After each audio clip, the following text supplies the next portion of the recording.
Naam, karibu tena mtazamaji. Mwendesha mashtaka mkuu katika mahakama ya kimataifa ya jinai ICC iliyoko The Hague, Karim Khan, amesimamishwa kazi rasmi kufuatia uchunguzi wa madai ya utovu wa nidhamu wa kingono dhidi ya mfanyikazi katika afisi yake.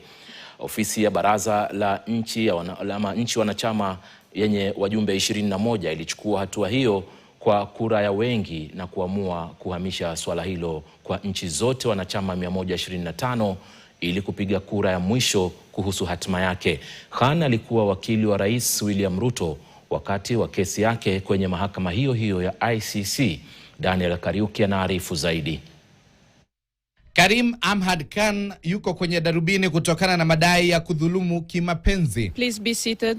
Khan akiwa mmoja kati ya wale wanaotambulika sana katika uendeshaji wa mashtaka katika mahakama ya kimataifa ICC. We don't know who are going to come, who's going to be the fourth witness. Khan sasa yuko mashakani. Bodi ya mahakama hiyo imemsimamisha kazi kutokana na madai ya utovu wa nidhamu wa kingono dhidi yake. Uamuzi huo ukiafikiwa na wanachama 21 wa mahakama hiyo. Khan alikuwa amekanusha tuhuma hizo na amekuwa kwenye likizo ya hiari tangu mwaka 2025, huku swala hilo likishughulikiwa kupitia taratibu zilizowekwa ICC. Khan hajakuwa kwenye uongozi wa ofisi ya mwendesha mashtaka ICC tangu Mei mwaka jana alipochukua likizo akisubiri matokeo ya uchunguzi.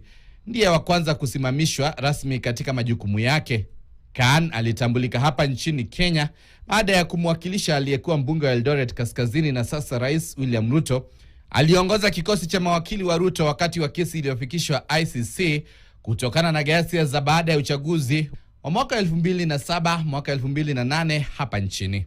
Kesi hiyo ya Ruto na mwanahabari Joshua Sang ilifutiliwa mbali mwaka 2016 baada ya majaji kusema ushahidi haukutosha.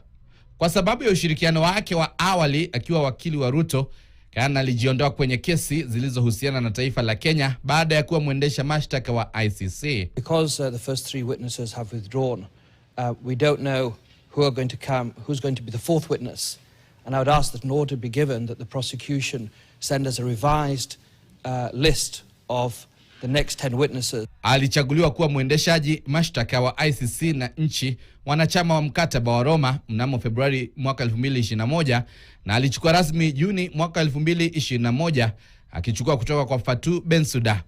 Amekuwa mwendeshaji mashtaka mkuu aliyekuwa na wajibu wa upelelezi na kuwashtaki watu wanaotuhumiwa mauaji ya kiholela, uhalifu dhidi ya binadamu na uhalifu wa vita. Aligonga vichwa vya habari alipofanikiwa kutoa msukumo wa kukamatwa kwa waziri mkuu wa Israeli Benjamin Netanyahu na waziri wa zamani wa ulinzi Yoav Gallant kuhusu vita vya Gaza. Kwa sasa Khan atasubiri kikao maalum kitakachoitishwa ili kujadili kesi hiyo. Daniel Kariuki, KTN. Mabaharia wa Kenya na vilevile wataalam wa masuala ya baharini sasa watapata fursa za kufanya